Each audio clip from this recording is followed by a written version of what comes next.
le poids que ma famille me donne par leur statut, pas forcément social, mais ouais, en quelque sorte. Donc ouais, ma mère, elle a toujours voulu que je sache qui elle est, qui est mon père, qui est ma famille et quels ont été leurs rôles quels ont été leurs grands rôles dans la société iranienne ou même française.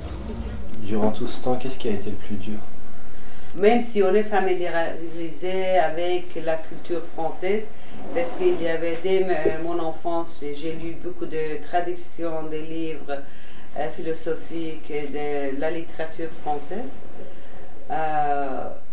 qui était très intéressant. Mais le fait de ne pas parler français, c'était très très difficile.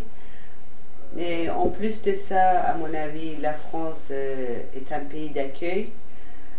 Les Français, ils accueillent bien les étrangers, mais ce n'est pas un pays d'intégration.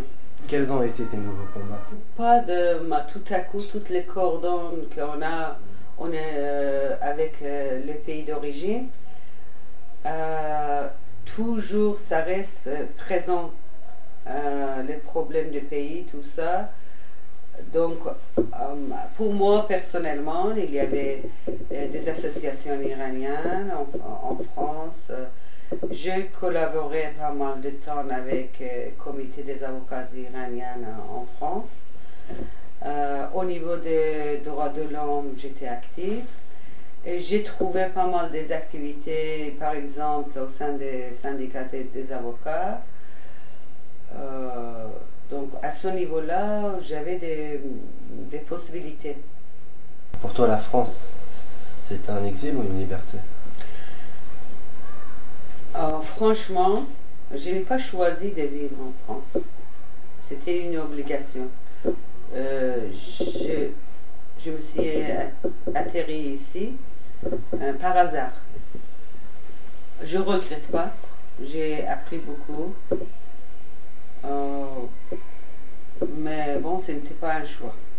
Mon choix était toujours vivre dans mon pays. Bon, la France est un beau pays pour voyager, profiter, regarder, apprendre, mais vivre, chacun vit mieux chez soi.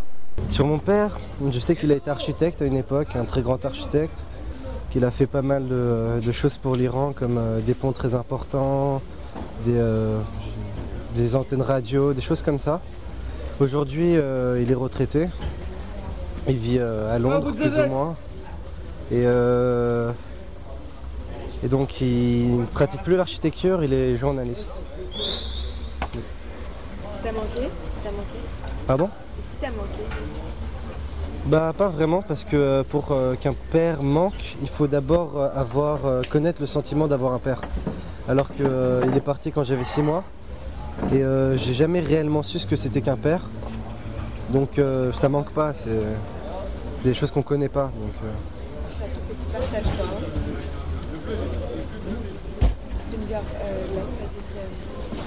Le caractère. Triste à dire. ouais, c'est ça, mais c'est pas triste à dire. C'est même mieux. Moi, je préfère avoir juste une mère. Hein. J'ai vu les pères des autres. Hein. Franchement, ils se prennent pour des caïds et ils foutent rien à la maison. Hein. C'est bon. Hein. Ça dépend. C'est pas tous les pères. Mais la plupart des pères que j'ai vus, honnêtement, c'est pas pour renier sur le genre masculin et tout, les trucs comme ça, mais honnêtement, c'est ça endosse peu de responsabilité, ça se prétend ramener l'argent de la famille et tout, ça gueule pour un rien, je sais pas.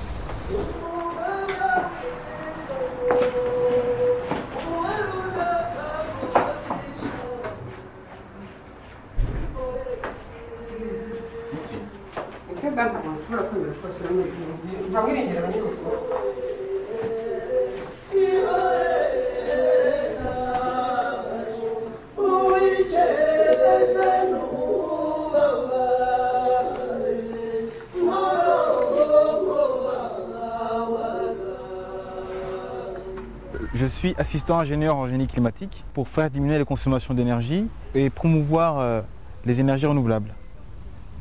Alors ce qu'il y a de rwandais en moi, c'est que je suis plutôt calme, Je n'expose pas mes problèmes devant tout le monde. J'ai un respect d'autrui et surtout de la grande personne et puis ouais, le respect des plus vieux, des plus âgés. Maman, pourquoi tu es ici en France? Bah, écoute, mon fiston, tu sais, nous sommes ici en France, toute la famille, parce que nous sommes des réfugiés politiques à la base. Comme il y a eu la guerre au Rwanda, nous avons été obligés de partir pour rechercher la sécurité. Et la France est le premier pays qui nous a accueillis, voilà, c'est pour ça que nous sommes ici. Et quand avons-nous quitté le Rwanda justement?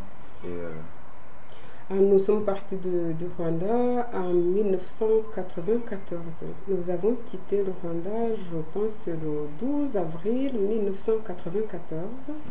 Nous avons transité par Bujumbura, où nous sommes restés 3 semaines. Et puis, nous sommes arrivés en France exactement le 30 avril 1994 à 19h55 à Roissy, Charles de Gaulle. Ah oui, donc. Oui.